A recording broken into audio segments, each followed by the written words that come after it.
On ne peut pas éduquer sans transmettre.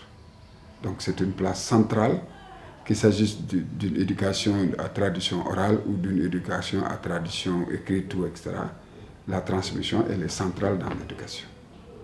Dans cette pléthore de choix, de propositions faites par les techniques de l'information et de la communication, il est nécessaire que chaque nation, que chaque groupe social garde son identité, garde sa différence pour qu'il y ait véritablement richesse.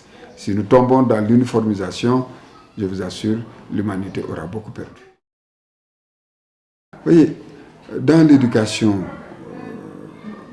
occidentale, on vise l'autonomisation de l'individu, qu'il soit autonome, qu'il puisse se prendre en charge lui-même, qu'il puisse, à un certain âge, être libéré même des liens de la famille et être lui-même.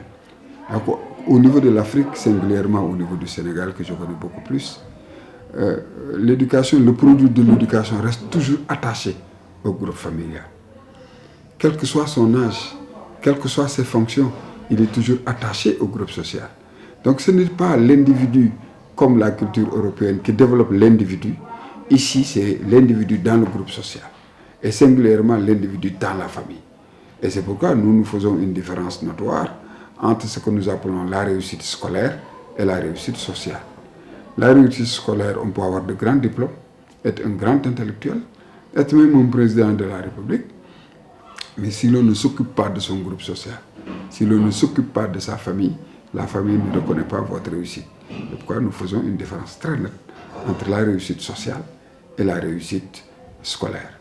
Et l'exemple que je peux en donner, c'est aujourd'hui les Moudou, qui pour la plupart avaient été renvoyés de l'école pour travail insuffisant, qui aujourd'hui ont émigré, ont cherché de l'argent, ils n'ont pas peut-être développé leur intelligence dans la quête du savoir, mais ils ont développé leur intelligence dans le savoir-avoir.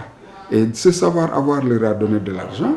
Ils sont revenus aujourd'hui pour régler les problèmes du groupe social, pour régler les problèmes de la famille, et la famille et le groupe social les reconnaissent comme des gens qui ont réussi.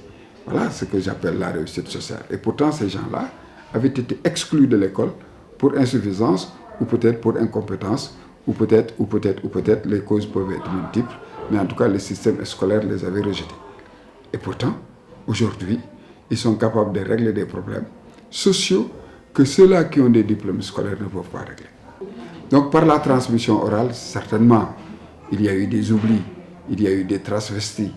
Donc, qu'il y ait un puits à parole qui s'évertue à conserver et à transmettre fidèlement ce patrimoine, c'est déjà quelque chose d'extraordinaire. Et c'est le rôle que joue le puits à parole. Vous savez, le puits renvoie chez nous à deux symboles. Le premier symbole, c'est un symbole de conservation. Dans la nuit des temps, tout ce qui a été assimilé, tout ce qui a été accumulé est conservé. Mais ensuite, le puits est un lieu de ressourcement. Quand on a envie de boire, quand on a soif, on va vers le puits. Par conséquent, voilà les deux fonctions qui sont complémentaires, que moi je vois dans puits à parole. Nous avons une tradition orale qu'il faut conserver, mais nous avons une tradition orale qu'il faut transmettre. C'est cette double fonction qui donne à cette association puits à parole toute sa dimension et toute sa symbolique.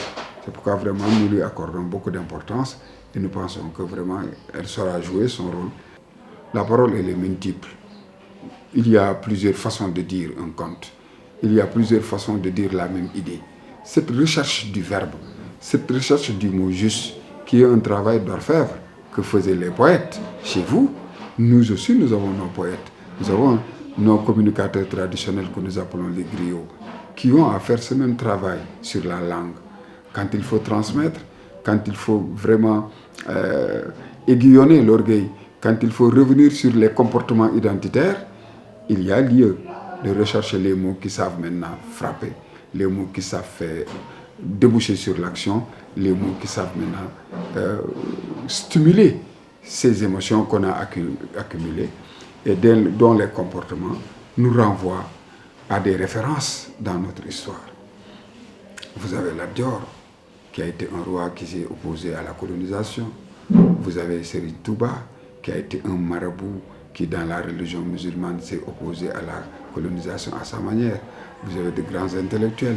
Ce sont ces rôles sociaux qui débouchent sur des modèles de comportement que justement ces communicateurs traditionnels nous permettent de transmettre à nos générations aujourd'hui, générations qui pour la plupart, on parle de manque de repères. Non, ils n'ont pas de manque de repères. Ils ont trop de repères qu'on leur propose. Parce que simplement, c'est au groupe social maintenant d'endiguer tous ces flots d'informations qui nous parviennent de ces techniques de l'information et de la communication dans ces villages planétaires pour que chaque groupe social, chaque nation puisse garder son identité et aller vers l'autre avec ce qui la différencie de l'autre, mais de façon complémentaire.